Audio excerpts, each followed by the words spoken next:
This is now my third weekend with you all at the parish here, and I've been here for 3 weeks, but I've only been ordained a deacon for 5 weeks. On June 14th, I was ordained back at my home parish where I grew up in St. Mary's, Ontario, down near London.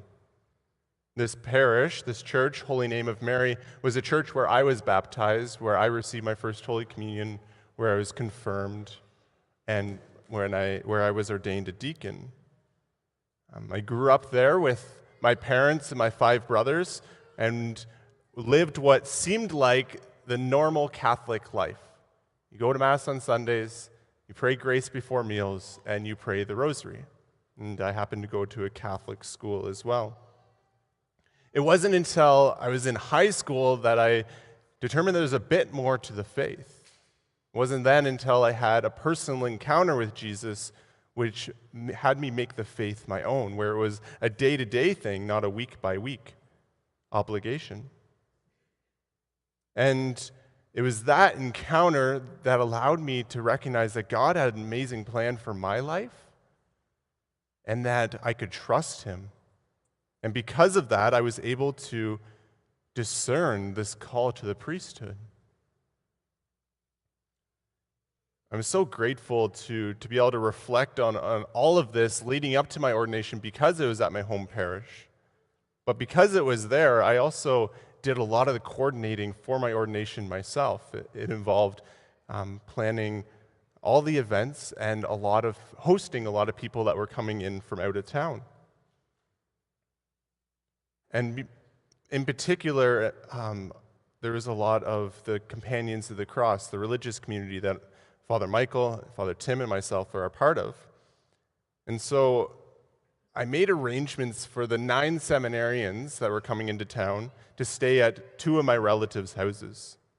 And in order to ease that burden, because sometimes hosting people can be a burden, I tried making a lot of the arrangements, and I was like Martha, running around, trying to make it as easy as possible, finding somebody to help clean, somebody to prepare food, and trying to make sure the seminarians were well off.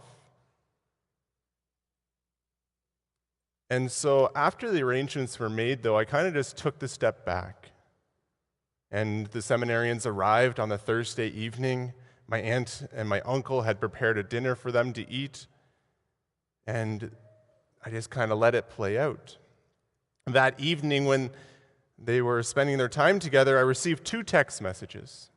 The first from one of the seminarians, and he just remarked that, "Carl, you have the chillest family in North America."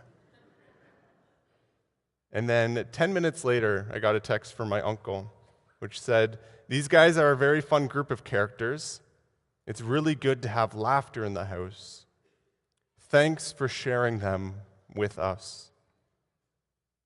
And so these 2 texts turned my anxiety and my fretting about, is it going to be good enough? Or is it going to be a burden? Is it going to be worth it?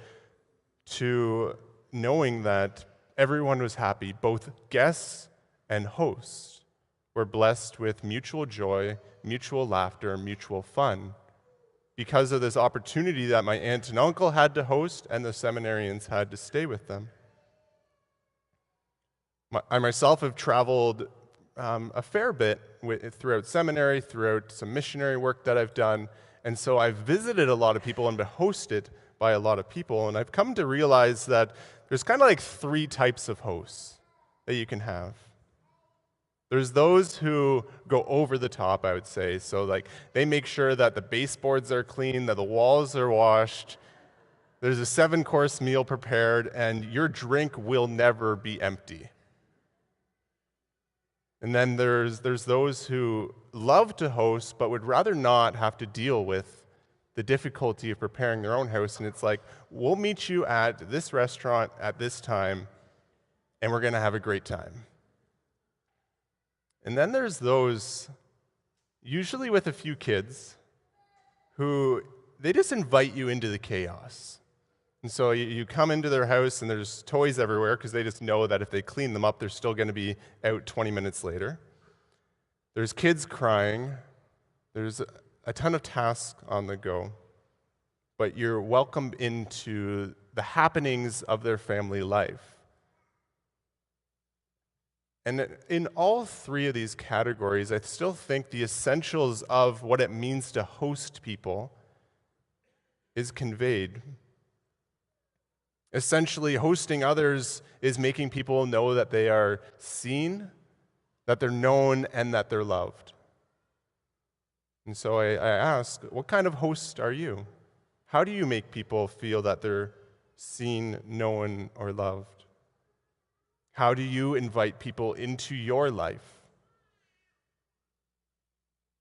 God provides a bit of an answer to that today in our readings, but he started it, I think, last week with the parable of the Good Samaritan. Jesus taught us to recognize who our neighbor is, who it is that we're supposed to invite into our life, who we're supposed to be hospitable to. And that's anyone, even if they're outside of who we would normally associate with. And so this week, we want to further see how we're supposed to express that hospitality to the people in our lives. And so from our reading from Genesis, our first reading, 3 men come to Abraham and Sarah, and they come in the heat of the day. So they're desperate. It's hot out. And Abraham expresses his hospitality in a way that was common. Like this was the common way throughout the ancient Near East, in which we see in the Old Testament and the New Testament. He graciously received these strangers as guests, and when he saw them, he ran to meet them. He paid respects to them and welcomed them to stay with him. He washed their feet and told them to rest in the shade. He then had Sarah prepare some loaves and cakes. He went and took curds and milk and slaughtered a calf and had it prepared for them. When I read that, it's wow, radical hospitality at the drop of a hat. This is a culture of hospitality being played out. And in the gospel, we see Jesus goes to the house of Martha and Mary. Martha's a type 1 host, running around making sure everything is prepared in order to receive Jesus. But Mary recognizes that Jesus is already there, that Jesus is there in the house and needs to be hosted. And so she sits at his feet, paying attention to him, letting him know that he's seen, known, loved. And Jesus commends Mary for not being concerned about the appearance of hospitality, but it seems like actually inviting Jesus into her life, giving her time to Jesus. And within Scripture, there's many places that the command to be hospitable is seen. We can read in the letter to the Hebrews that the author says, "Do not neglect to show hospitality to strangers, for thereby some have entertained angels unknowingly." I think this happens, but I think it's also pointing back to the reality of what Abraham experienced when he hosted angels, I think unknowingly at first. It also follows the command of Christ in Matthew 25:35, which talks about when you welcome strangers, you welcome Christ. For when you do this to the least of your brothers and sisters, you do it to me, he says. And so how do we host people? I know that many of you or all of you already know how to be hospitable. Father Michael and I were welcomed here 2 weekends ago with ice cream, many smiling faces, handshakes, and promises to pray for us. And we're extremely grateful for that. I think it might have been easier for you to recognize us and to welcome us, being that our faces were on the screen for a couple weeks. We're also up front wearing collars, so we are the new people. But what about our guests who come to the church every weekend? They're coming from the heat of their lives, as it talked about for Abraham. These guys entered into Abraham's life in the heat of the day. Many people come here who are experiencing the heat of their lives. There's struggles, there's pain, there's loss. And they're coming here seeking rest and comfort.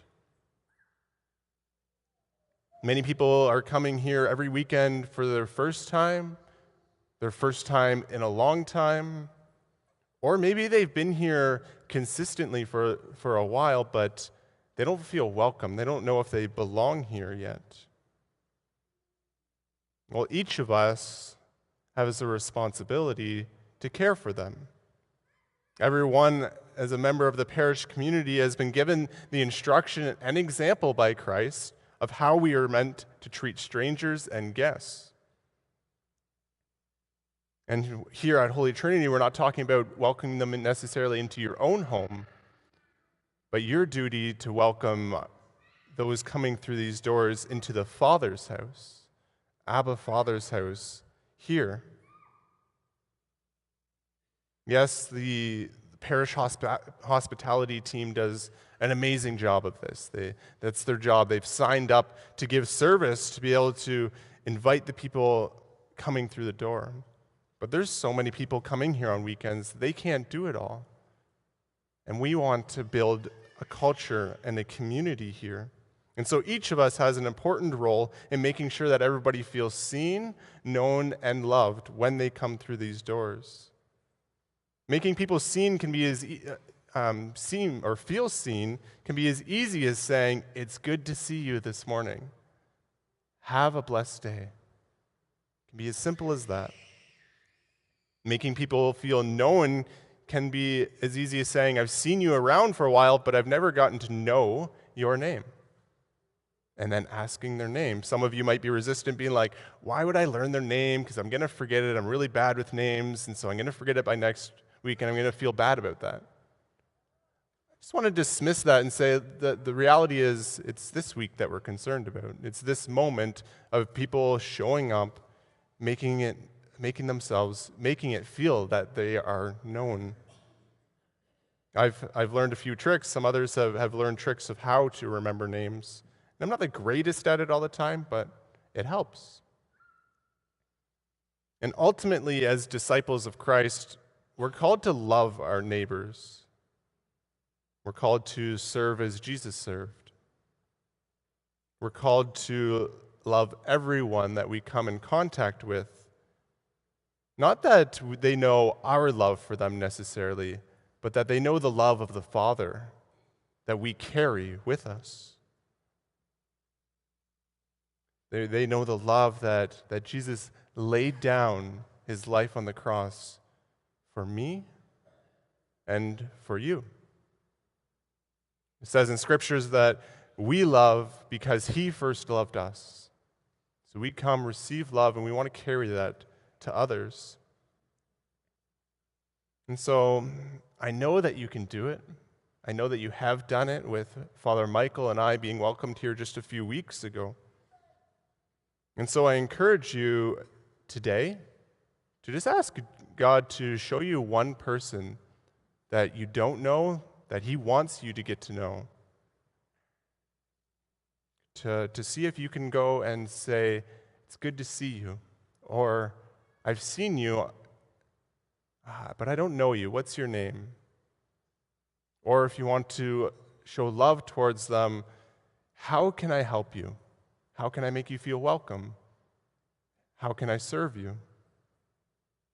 And if that frightens you, as it may, to go up to a stranger, to welcome a stranger, I encourage you to really ask the Lord in this Mass for the grace from the sacrament of the Eucharist to have the courage to do that, to have the courage to step out, to make people feel welcomed, so that this church, Holy Trinity Parish, will become a place where people can come to find rest, they can find comfort, and ultimately they can find Jesus Christ.